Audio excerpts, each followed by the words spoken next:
YS Jaganmohan Reddy గారిని అనర్హుడిగా ప్రకటించాలి.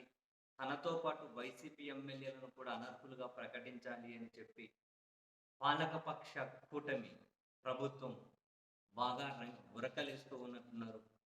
పదే పదే వాళ్ళ అంశాన్ని చర్చలో పెడుతూ ఉన్నారు. జగన్మోహన్ రెడ్డి గారి అర్హత 60 రోజుల్లో రాకపోతే స్పీకర్ నుంచి అదే మాట, డిప్యూటీ స్పీకర్ నుంచి అదే మాట, వాళ్ళ పత్రికలు అదే మాట, వాళ్ళ టీవీ ఛానల్ అదే మాట. రెగ్యులర్ ఇంటర్వ్యూస్‌లో మాట్లాడడం ద్వారా ఒకవేళ వాళ్ళ మీద నిజంగానే అనర్హత వేటు వేస్తే మా ప్రమేయం ఏమీ లేదు.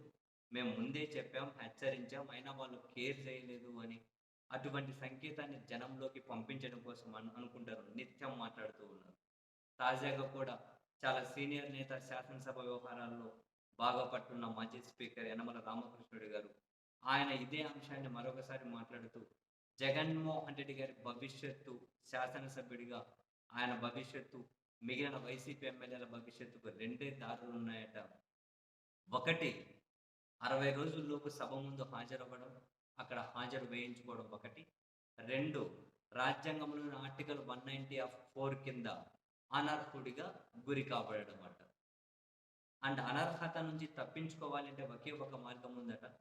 సభ నుంచి వీళ్ళు సెలవును మంజూరు చేయించుకోవాలట. అలా మంజూరు చేయించుకోవాలంటే వీళ్ళు సెలవడగాలట. దానికి సభ ఆమోదించాలట.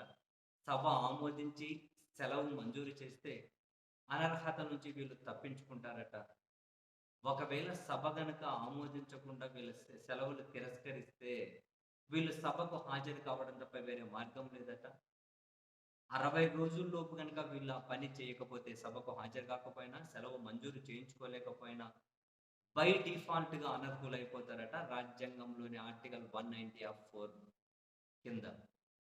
సో, ఇప్పుడు శాశ్వతంగా అనర్హుడు కావాలా? వద్దా? అన్నది జగన్మోహన్ రెడ్డి గారి చేతుల్లో ఉందంట గానీ, శాసనసభ చేతిలో గానీ, లేకుంటే పాలకపక్ష చేతిలో గానీ లేదంట. తాజాగా యనమల రామకృష్ణుడు గారు చేసినటువంటి కామెంట్స్ ఇవి. ఒకవేళ అనర్హత వేస్తే వేయమనండి. నలుగురు ఎంపీలను కూడా రాజీనామా చేయించి వాళ్ళు ఆ పని చేస్తే, మనం ఎన్నికలు ఎదుర్కొందాము అని జగన్ గారు కామెంట్స్ చేసినట్లుగా వార్తలొచ్చాయి. అవి కూడా చూసాం. But interesting. నిజంగా అనర్హత వేటేస్తారా?